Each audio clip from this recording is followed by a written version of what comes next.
Hello humans, welcome back to your thoughts are valid and I hope you all are doing great. So ये है part second unit one का ही, introduction to health psychology. So we are doing crash course in health psychology और हम पहले unit one cover कर रहे हैं। तो जो कि बेसिकली इंट्रोडक्शन है, और आज हम इसमें बेसिकली जो पढ़ने वाले हैं वो मैं नेक्स्ट स्लाइड में बता देती हूँ। तो ये है पार्ट सेकंड, ये अगस्त 2 को रिलीज हो रहा है 2023 में।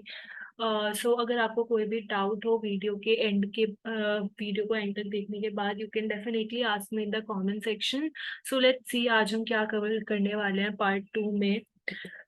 तो आज हम कवर करने वाले हैं मॉडल्स, कवर करने वाले हैं हम हेल्थ साइकोलॉजी के, जो कि आज हम दो मॉडल्स कवर करेंगे, बायोमेडिकल मॉडल और बायो साइको सोशल मॉडल। ठीक है, सो ये दो मॉडल हम कवर करने वाले हैं आज के इस वीडियो में। सो लेट्स सी। तो मॉडल्स ऑफ हेल्थ साइकोलॉजी होते क्या है? तो बेसिकली ये कंसेप्चुअल फ्रेमवर्क होते हैं, ठीक है, या फिर हम बोल सकते हैं कि हम हेल्थ के बारे में किस तरीके से सोचते हैं, उसको हम बोल सकते हैं कि that comprises models of health. ठीक है, the way we think about health, और बेसिकली कि एक पूरा फ्रेमवर्क कैसा है हेल्थ को, हेल्थ साइकोलॉजी को हम कैसे एक फ्रेम में कंसेप्चुलाइज कर सकते हैं, that will come under the models of health psychology. तो हमें दो इम्पॉर्टेंट मॉडल पढ़ना है हेल्थ साइकोलॉजी में, bio psychosocial model of health और bio medical model of health. So let's start with bio psychosocial model of health. So इसमें क्या होता है, लेट्स रीड इट फर्स्ट। ठीक है, तो basically interactions between individual genetic makeup. अब जब हम जेनेटिक मेकअप की बात कर रहे हैं तो इसमें आ जाती है biology, right? Wait, let me use annotation. तो जो बायो साइकोसोशल है ये तीन वर्ड से बना है, राइट? पहला bio, then psycho and then social. तो पहले हम बायो पे फोकस कर रहे हैं। बायो मतलब बायोलॉजी, और बायोलॉजी में क्या आ गया? जेनेटिक मेकअप आ गया। ठीक है, तो ये हो गया बायो। फिर आती है मेंटल हेल्थ और पर्सनालिटी, जो कि साइकोलॉजी का पार्ट है, तो साइको। ठीक है, मेंटल हेल्थ और personality, this comprises psychology part of bio psycho social model of health. और लास्ट है socio cultural environment. Socio cultural environment जो कि सोशल वर्ड को इंक्लूड करता है इस मॉडल में, तो ये आ गया सोशल के अंडर। ठीक है, तो बेसिकली इन तीनों के बीच में जो इंटरेक्शन है, ठीक है, हमारे जेनेटिक मेकअप जो कि बायोलॉजी हो गई, हमारी मेंटल हेल्थ जो कि साइकोलॉजी हो गई, और हम कैसे अपने इन्वायरमेंट में बिहेव करते हैं, जो भी सोशल कल्चरल फैक्टर्स हैं वो सब कुछ, तो वो आ गया सोशल वर्ड के अंदर। तो इन तीनों के बीच में आपस में जो इंटरेक्शन है वो वो कंट्रीब्यूट करता है कि हम एक हमारी हेल्थ को कैसे एक्सपीरियंस कर रहे हैं, हमारी इलनेस को कैसे एक्सपीरियंस कर रहे हैं। ठीक है, तो ये अब हम ये जो यहाँ पे डायग्राम दे रखा है इसको देखते हैं। तो पहले बायोलॉजिकल एस्पेक्ट में देखते हैं कि बायोलॉजिकल में क्या क्या इंक्लूडेड है। तो एक तो आपकी एज इंक्लूड हो गई, ठीक है, एज, देन जेंडर क्या है आपका, और फिर जेनेटिक हिस्ट्री क्या है, बेसिकली ऐसी कौन सी बीमारी है जो कि जेनेटिक है, जो कि हेरिटेबल है, वो सब क्या है। देन फिजियोलॉजिक रिलेशंस क्या है, सॉरी यहाँ पे फिजियोलॉजिकल लिखा होना चाहिए, तो फिजियोलॉजिकल रिलेशंस जो भी आप शेयर करते हो अपने फैमिली मेंबर्स के बीच में, that will come under physiological reactions. And then आपके जो टिश्यूज हैं, आपके जो ब्लड सेल्स हैं जिनसे जो टिश्यूज बन रहे हैं, उनकी हेल्थ कैसी है, that will come under biological.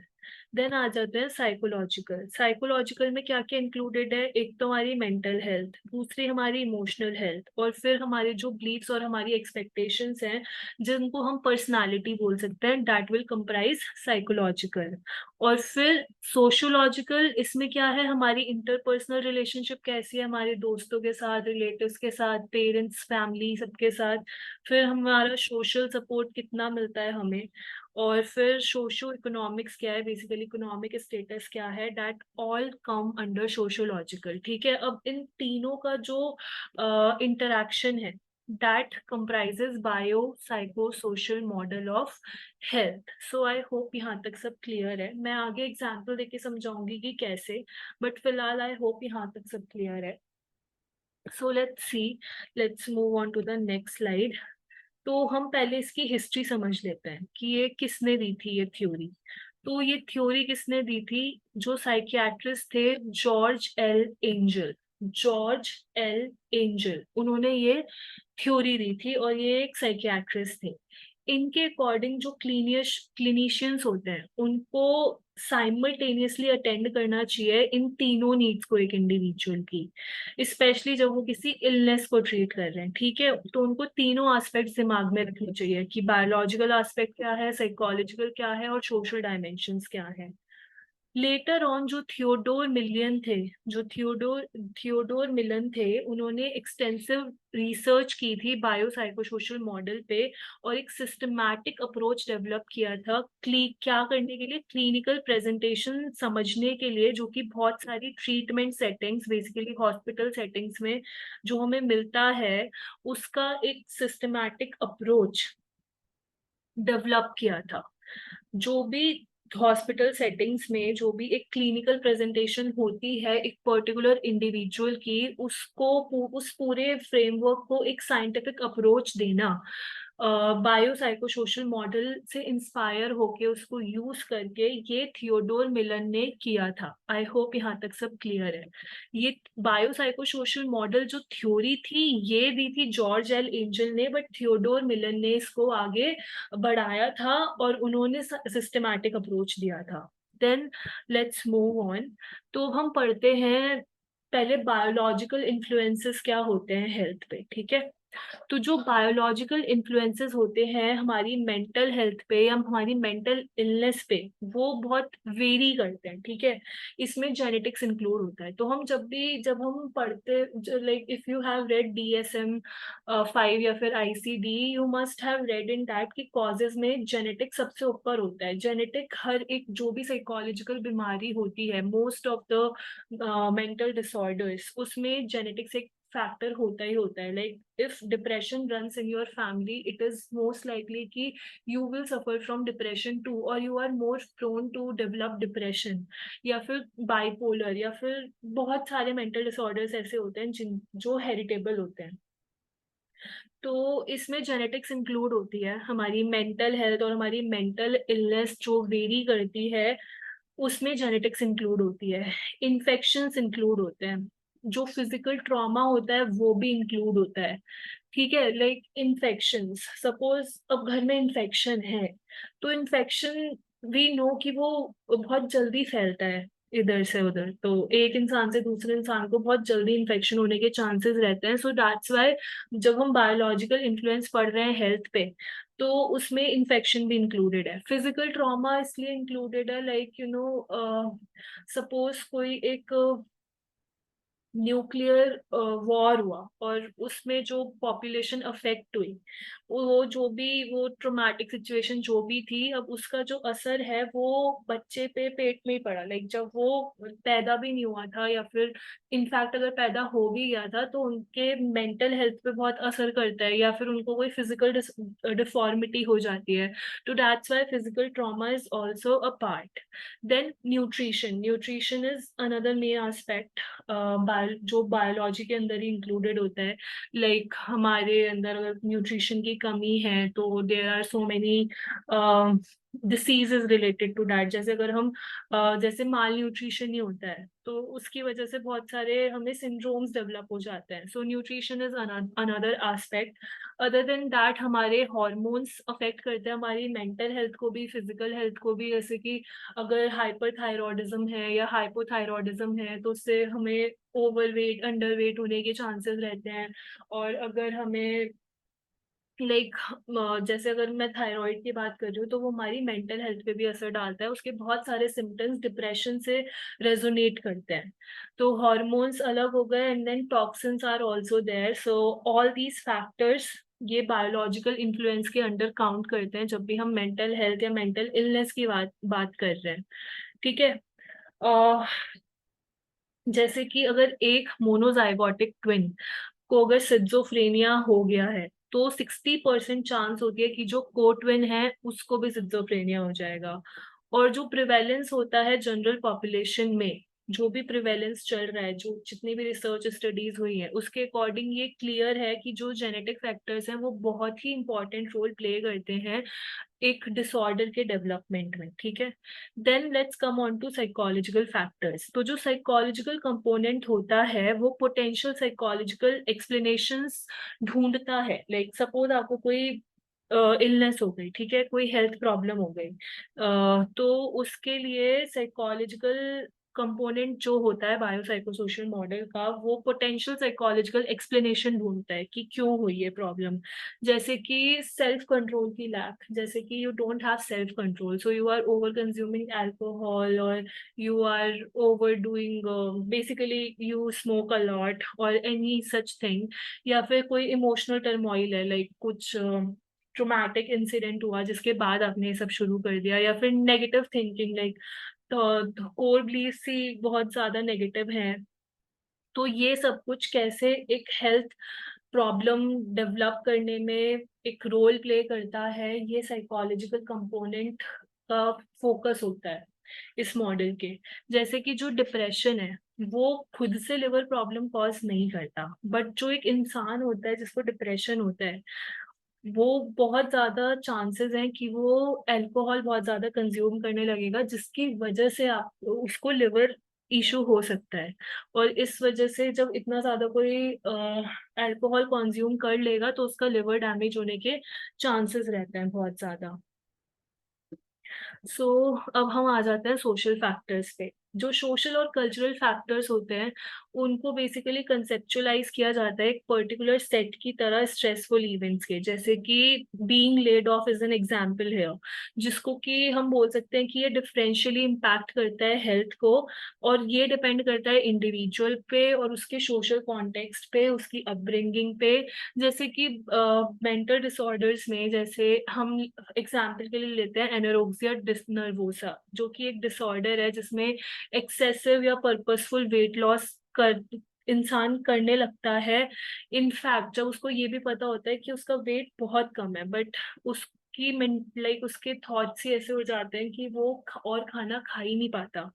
Like basically उसको बस वेट लॉस से मतलब होता है। तो जो फैशन इंडस्ट्री है और जो मीडिया है वो प्रमोट करती है एक अनहेल्दी स्टैंडर्ड ब्यूटी का। लाइक उनको बेसिकली स्लिम ट्रिम से मतलब है। जैसे हमें जो भी हम मूवीज वगैरह देखते हैं तो यही दिखाया जाता है कि जो स्लिम ट्रिम है उसको परफेक्ट माना जाता है, बट वो किस कॉस्ट पे हो रहा है वो सब फोकस नहीं किया जाता। डजेंट मैटर कि वो एक हेल्दी वे में हो रहा है या अनहेल्दी वे में हो रहा है, बस वेट लॉस होना चाहिए। तो उस चक्कर में बहुत सारे लोग ये बीमारी डेवलप कर लेते हैं, एनोरेक्सिया नर्वोसा। तो ये जो भी होता है, जो भी हम मीडिया वगैरह में देखते हैं, ये एक काइंड ऑफ सोशल प्रेशर होता है एक आइडियल बॉडी इमेज अटेन करने के लिए, ये जानते हुए भी कि इससे हेल्थ रिस्क बहुत ज्यादा है। तो this all comes under social factors. उसके बाद हम देखते हैं कि एप्लीकेशंस कहाँ होती हैं इस मॉडल की, बायोसाइकोसोशल की। तो क्लिनिकल प्रैक्टिस में देखते हैं पहले हम, ठीक है। क्लिनिकल प्रैक्टिस तो बेसिकली क्लिनिकल प्रैक्टिस में क्या होता है, उसमें इसका रोल ये होता है कि ये रिलेशनशिप को रिकॉग्नाइज करे जो कि हेल्थ केयर प्रोवाइड करने के लिए इम्पोर्टेंट है। दूसरा है कि ये सेल्फ अवेयरनेस को एक डायग्नोस्टिक टूल की तरह यूज करे।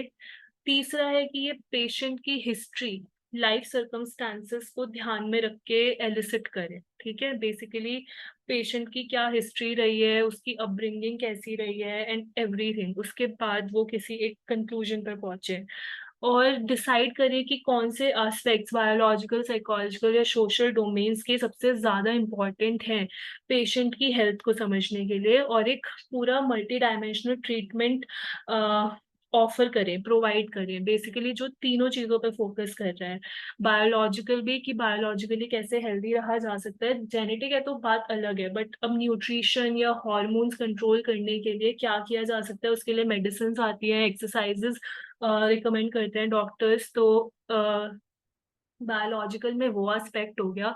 मेंटल हेल्थ के लिए किसी को थेरेपी एडवाइस की जाती है कि जस्ट गो फॉर थेरेपी, या फिर और भी बहुत सारी चीजें हैं साइकोलॉजिकल मेंटल हेल्थ पे ध्यान देने के लिए, तो वो एक अलग डायमेंशन हो गया। और सोशल फैक्टर्स एक्चुअली हाथ में कम होता है, बट स्टिल बोला जाता है कि एक अच्छा फ्रेंड सर्कल बनाया जाए, सोशल सपोर्ट सीख किया जाए, तो that comes under another dimension. So ये सारे एस्पेक्ट्स, ये सारे डायमेंशंस को कंसीडर करके एक ट्रीटमेंट प्लान प्रोवाइड किया जाए पेशेंट को।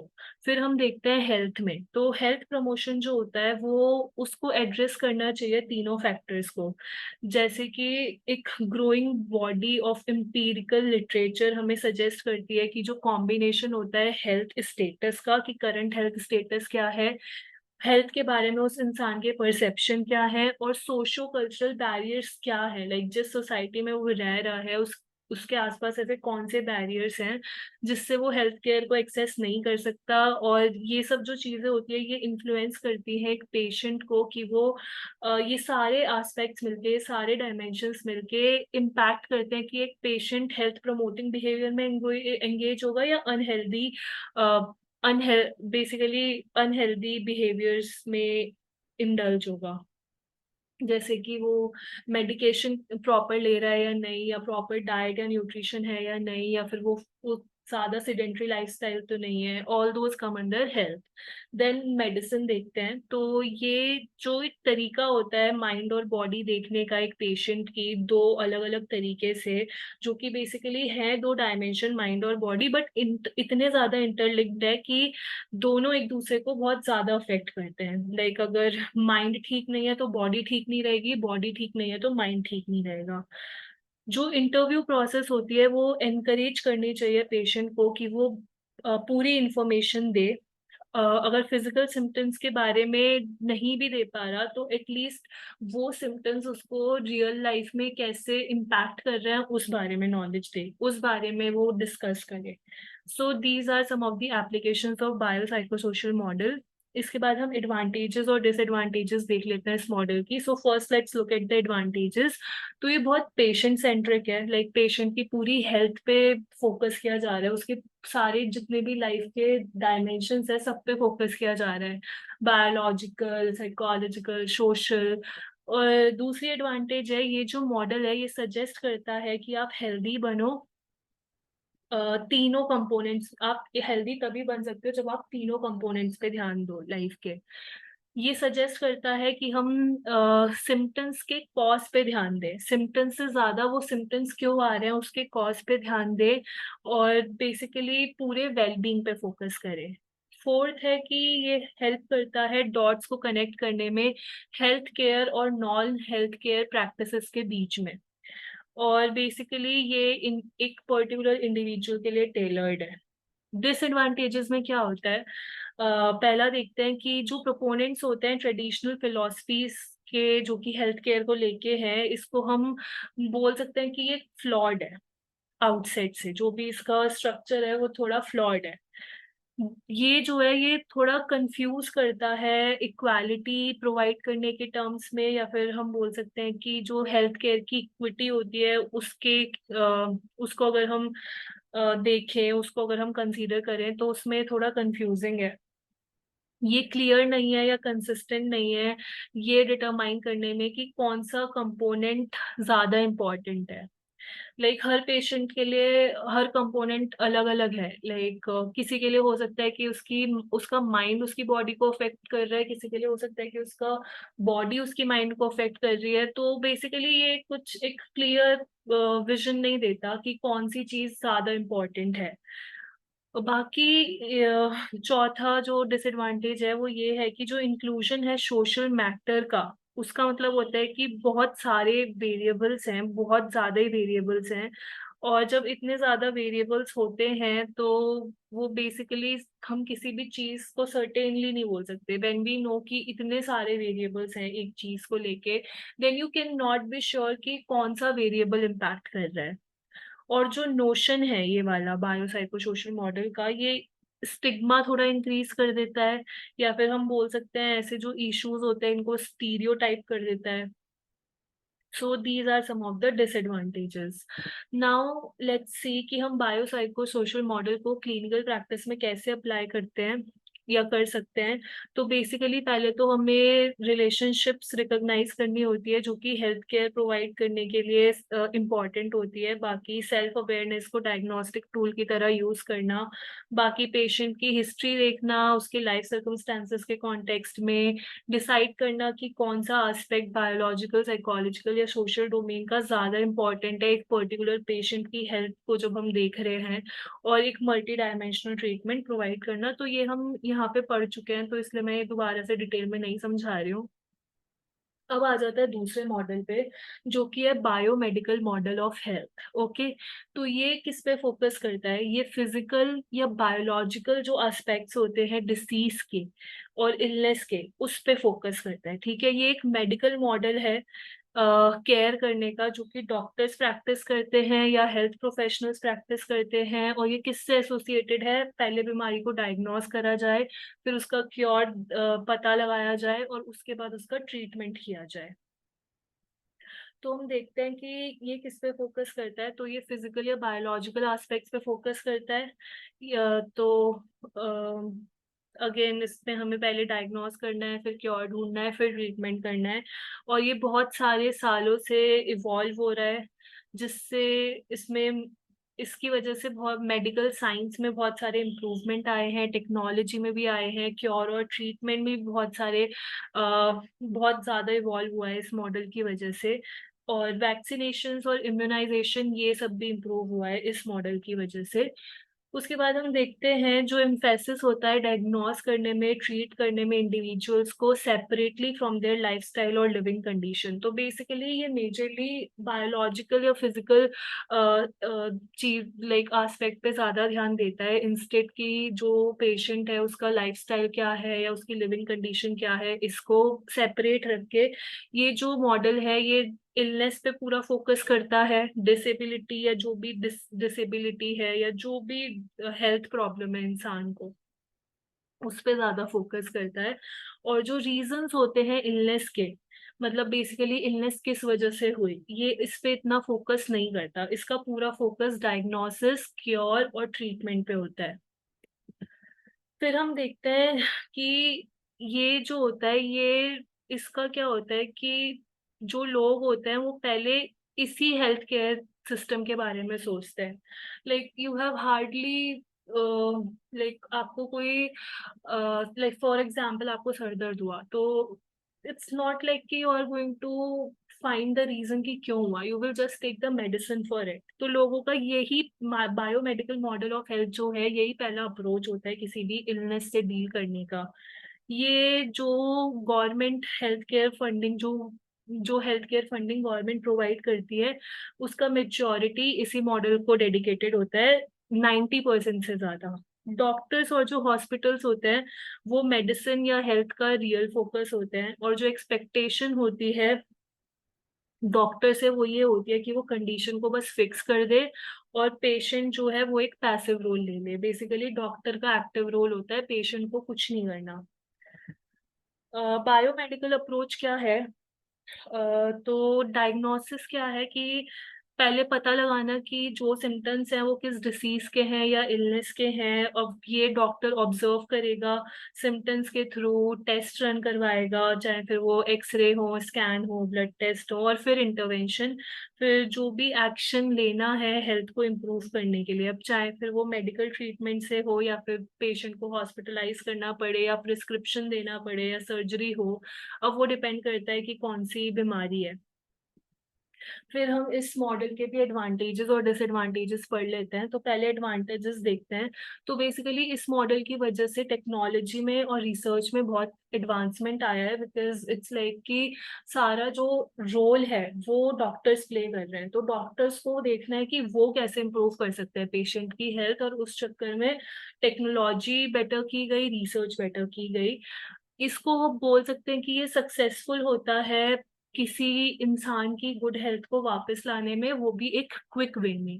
जो diseases that would otherwise develop and cause considerable illness और death can be stop. Basically जो क्रॉनिक इलनेस होती हैं या फिर जो एक्यूट इलनेसेस होती है उनको ये ट्रीट कर सकता है। इनफैक्ट आजकल तो कैंसर का भी इलाज आ गया है। तो इट्स लाइक कि जो अनक्योरेबल डिसीजेज हैं उनका भी क्योर मिलता जा रहा है इस मॉडल की वजह से। किसी बीमारी को जड़ से खत्म किया जा सकता है इस मॉडल को यूज करके।